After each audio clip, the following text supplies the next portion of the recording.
Halo, lambatnya nanya ini halo ini. Marah terus. Usir. Halo. Kembali lagi bersama saya Selviani di podcast Ruang Sastra. Oke teman-teman, jadi segmen ini cukup menarik karena kita akan membahas sastra secara umum.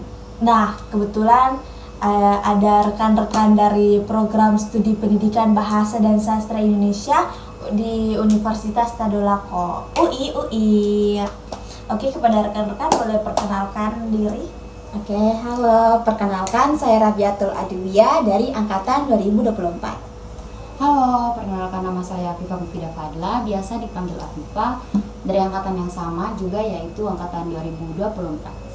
Halo, perkenalkan saya Nastiara dari angkatan 2024. Oh, kalian satu angkatan deh? Iya, Kak. Oh, gitu, satu kelas? Iya. Curiga kalian ini buku besti nih? Tentu saja. Besti. Oke, bagaimana keadaan kalian hari sehat kah? Alhamdulillah, sehat. Sudah makan toh? Sudah. Sudah. Kenapa kayak loyo sekali nih? Sudah makan, Sudah, Kak. Kak. Sudah sangat semangat ini. Oke, semangat nih. Karena kita segmen kali ini seru ini, bahas tentang sastra secara umum. Nah, jadi saya mau bertanya sama kalian dulu, kenapa kalian pilih program studi pendidikan bahasa dan sastra Indonesia?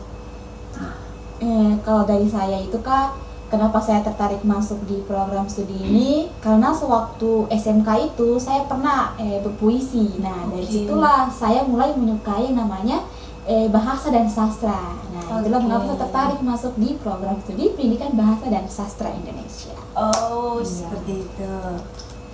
Jadi kalau saya sendiri Kak, kenapa saya masuk ke program studi pendidikan bahasa dan sastra Indonesia? Yaitu karena pertama saya suka membaca Kak, terus ada beberapa buku novel karya dari KRI itu membuat saya menjadi semakin suka membaca dan juga tertarik dalam dunia penulisan. Itulah mengapa menjadi pilihan saya yaitu program studi pendidikan bahasa dan sastra Indonesia. Oke. Kalau saya sendiri pas SMA saya sangat suka sekali membaca novel, apalagi di media online. Nah, mulai dari situlah saya sangat menyukai bahasa dan sastra, itu menjadi salah satu alasan saya masuk di prodi pendidikan bahasa dan sastra Indonesia. Oke, alasan yang untuk masuk di program studi pendidikan bahasa dan sastra Indonesia cukup menarik ya, karena kalian memang secinta itu sama sastra. Nah, jadi saya mau tanya lagi nih, kalian sering tidak baca novel, cerpen, atau puisi seperti itu?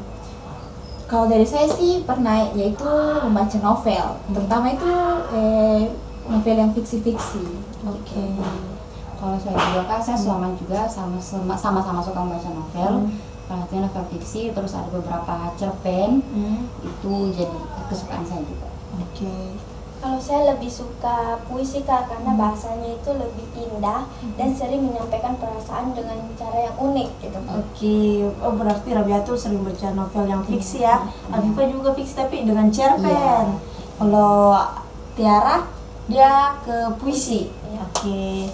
Nah, dari kalian yang sebutkan tadi itu novel, cerpen, puisi itu kan sastra toh.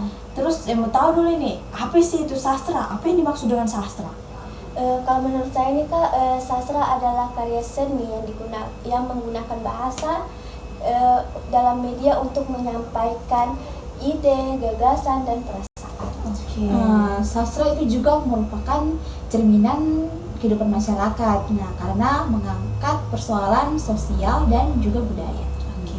Maka dari itu Kak Selvi, sastra itu tidak hanya sekedar memberikan hiburan, tetapi dia juga itu memberikan pesan-pesan yang mengandung nilai dan juga pedoman-pedoman untuk kehidupan. Oke, jadi sastra itu memiliki banyak pesan ya dalam kehidupan kita sehari-hari. Nah, selanjutnya itu fungsi dari sastra. Apa sih itu fungsi dari sastra? Sastra itu berfungsi sebagai hiburan, pendidikan, dan media penyampaian nilai moral. Oke. Selain yang dikatakan teman saya tadi, sastra juga bisa menjadi sarana kritik sosial terhadap berbagai masalah yang terjadi di masyarakat kita ini kan. Oke. Dan juga melalui karya sastra, yaitu dapat memahami berbagai macam persoalan hidup itu melalui berbagai macam sudut pandang, tidak hanya satu sudut pandang saja tapi berbagai macamnya. Oke. Itu tadi fungsi dari sastra ya. Iya. Selanjutnya jenis-jenis sastra. Ada berapa sih jenis-jenis sastra dan apa semua itu? Jenis sastra itu ada puisi, prosa, dan juga drama. Oh berarti ada 3 ya? Iya, ada 3. Kalau puisi itu apa sih itu puisi? Kalau puisi itu bentuk karya sastra yang mengungkapkan pikiran dan perasaan kita. Penyair secara imajinatif ini menggunakan pilihan kata yang indah dan sepertinya menggunakan kata irama, rima, serta susunan bait. Oke, kalau prosa dan drama? Nah, kalau prosa dan drama itu perbedaannya yang pertama, prosa itu ditulis kemudian dituangkan menjadi novel atau cerpen. Kemudian drama itu ditulis kemudian dituangkan menjadi pentas dan ditampilkan kepada para penikmatnya. Begitu Kak Selvi. Oke, jadi begitu ya. Selanjutnya tuh kalau sastra di era digital itu seperti bagaimana sih? Kan sekarang era digital kan semuanya sudah canggih. Bagaimana sastra di era digital itu? Jadi sekarang itu sastra itu bisa diakses oleh berbagai macam kalangan dan dimanapun itu, kapanpun itu, bisa didapatkan melalui media sosial ataupun aplikasi digital yang ada di gawai teman-teman semuanya. Gitu. Oke, jadi begitu teman-teman.